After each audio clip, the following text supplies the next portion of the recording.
जय हिंद दोस्तों। 90 शब्द प्रति मिनट डिक्टेशन स्टार्ट। कोरोना महामारी ने मानव जाति को जो नुकसान पहुंचाया है उसका अध्ययन आने वाले वर्षों में लगातार होगा और होना भी चाहिए। अभी पूरे आंकड़ों का आना बाकी है, लेकिन नेचर पत्रिका ने विभिन्न स्रोतों से प्राप्त आधिकारिक सर्वेक्षणों पर आधारित जिस रिपोर्ट को प्रकाशित किया है वह बहुत उल्लेखनीय है। इस रिपोर्ट से दो बातें पुष्ट होती हैं।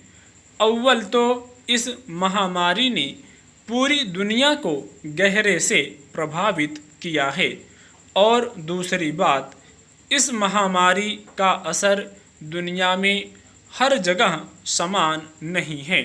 दुनिया में पहले से ही बहुत असमानता थी और इस महामारी ने उसे बढ़ा दिया है। नेचर की रिपोर्ट 6 ग्राफिक्स के जरिए पूरा विवरण देती है, जिससे आय, स्वास्थ्य, सुरक्षा और अन्य कई मामलों में असमानता के पहलू सामने आते हैं। पिछले 2 साल दुनिया के सबसे गरीब लोगों के लिए खास तौर पर चुनौतीपूर्ण रहे हैं, और यह अभी शुरुआत है। इस साल के अंत तक महामारी से पहले की तुलना में कम से कम 7.50 करोड़ लोग गरीबी में धकेल दिए जाएंगे।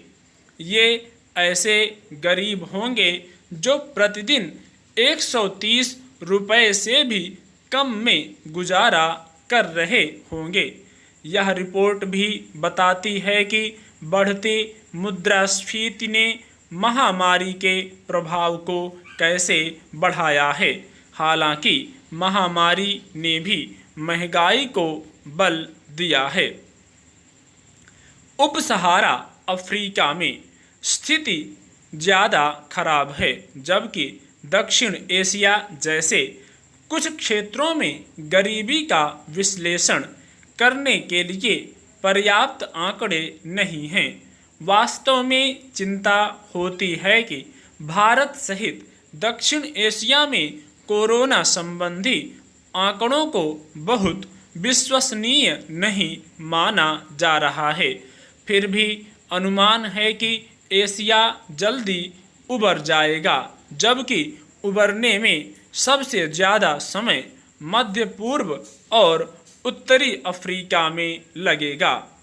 US centre for disease control and prevention के आंकड़ों से पता चलता है कि अमेरिका में मृत्यु दर विशेष रूप से वहाँ के आदिवासियों में ज़्यादा रही है।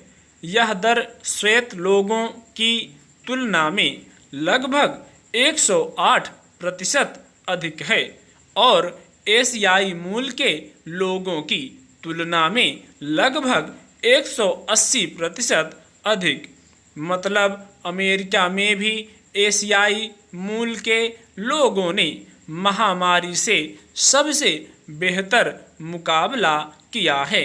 नेचर की रिपोर्ट यह भी बताती है कि महामारी का अन्य सार्वजनिक स्वास्थ्य समस्याओं पर भी असमान असर पड़ा है।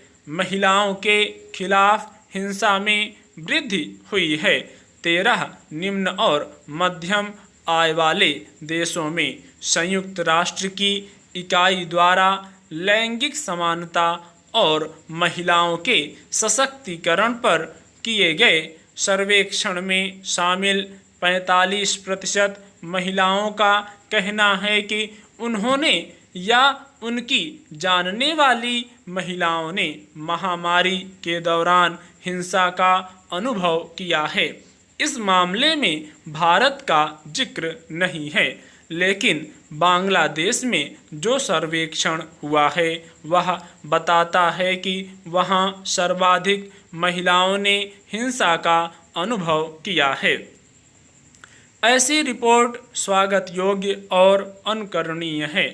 कोरोना महामारी के सामने एशिया या एशियाई लोगों की मजबूती काबिले गौर पाई गई है, तो यह भी अपने आप में गहरे अध्ययन का विषय है। स्टॉप।